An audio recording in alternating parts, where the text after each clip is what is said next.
I was like kind of jamming with a friend who we were like friends, but we'd never played music before. And he was always in like hardcore bands. He was like the sick local hardcore drummer that was in all the bands because he was just like really good and that's what he did.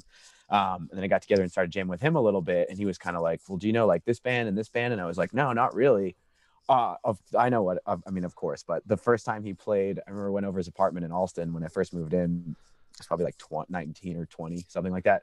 And he played me the video for Sleep Dragonaut. And I was like, what even is this? This is like the fucking coolest thing I've ever seen. Like what, like anybody, you know what I mean? The first time you hear that shit, you're like, oh, and then it's like, oh, come into this world and see what all this stuff is about, you know? And I say song, I maintain it's, I don't know. I think it's the drumming, honestly, in that song. Dude, yeah. that really sucks you in. It's funny because I would 100% agree with that. That was like the first, and like, I mean, I'd listen to, it's funny because I would listen to like Sublime and then I would listen to like Spaz or Charles Bronson or some weird power violence stuff that like my skater friend, actually Bill Conway, who's half of the Hard Times.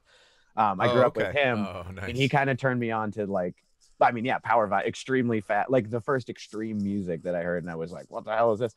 And then Sleep was kind of that, like, yeah, it's groovy in the backbeat. The way he drags his left hand was the first time I'd even heard that beat. And then it's just like, oh, here's a whole genre of that. You know, here's like 100 bands that do that. But yeah, it really, because I mean, yeah, it's the way that he plays off of that riff is so, it's just like, oh my, it makes you want to sit down at the drums and just go. It does. You know. But what a fucking drummer, man. Yeah, and say I would definitely make that argument with Ohm like 100%. And I love what's his name there from Grails that's now been in the band for like what 6 years or something. But I can't think of his name.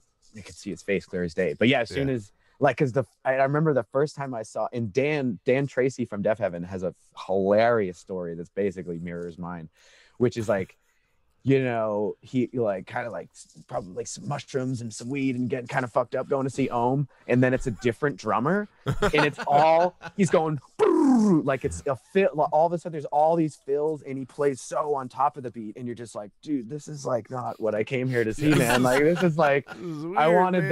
those long drony grooves, and God, what the fuck's his name? I get the, you know, whatever. But yeah, just a completely different thing.